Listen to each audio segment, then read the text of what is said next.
Assalamualaikum teman-teman, jangan lupa untuk subscribe ya. Baik, mari kita telah lebih lanjut teori tentang trauma masa kecil Akainu yang terkait dengan naga langit.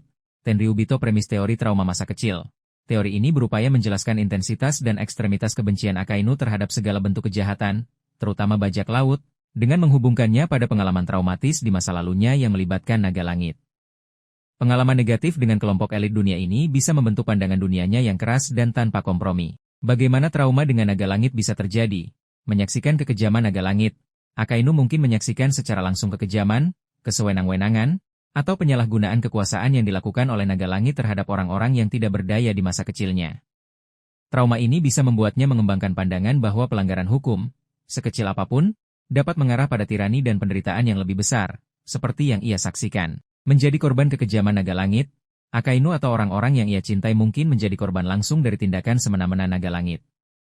Pengalaman ini bisa menanamkan rasa marah dan keinginan yang kuat untuk menegakkan keadilan dan mencegah orang lain mengalami nasib serupa.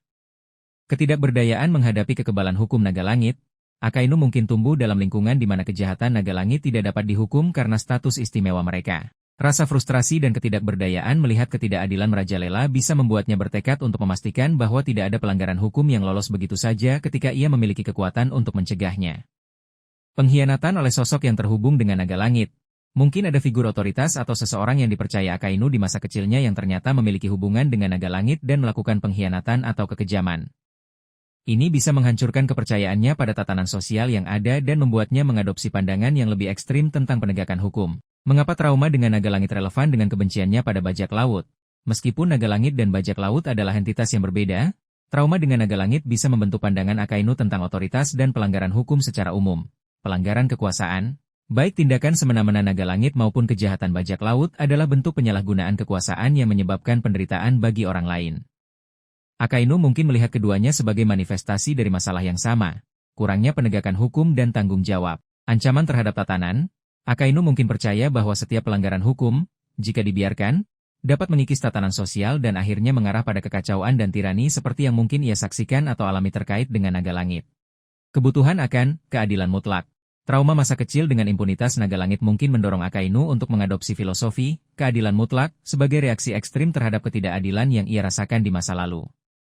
Baginya, tidak ada ruang untuk kompromi atau keringanan hukuman karena ia telah melihat konsekuensi dari pelanggaran yang dibiarkan. Implikasi naratif jika teori ini benar. Kedalaman karakter, memberikan latar belakang traumatis akan menambah dimensi psikologis pada karakter Akainu dan menjelaskan motivasinya yang ekstrim. Potensi konflik dengan pemerintah dunia. Jika Akainu memiliki trauma terkait naga langit, ini bisa menciptakan potensi konflik internal atau eksternal di masa depan jika ia harus berhadapan dengan mereka atau menyaksikan mereka melakukan tindakan yang serupa dengan traumanya. Ironi dalam keadilannya. Akan ada ironi jika seorang penegak keadilan mutlak ternyata dimotivasi oleh trauma yang disebabkan oleh kelompok yang berada di puncak tatanan dunia yang ia bela. Meskipun ini hanyalah teori, menghubungkan kebencian Akainu dengan trauma masa kecil yang melibatkan naga langit adalah cara yang menarik untuk menjelaskan ekstremitas pandangannya dan menambahkan lapisan kompleksitas pada karakternya.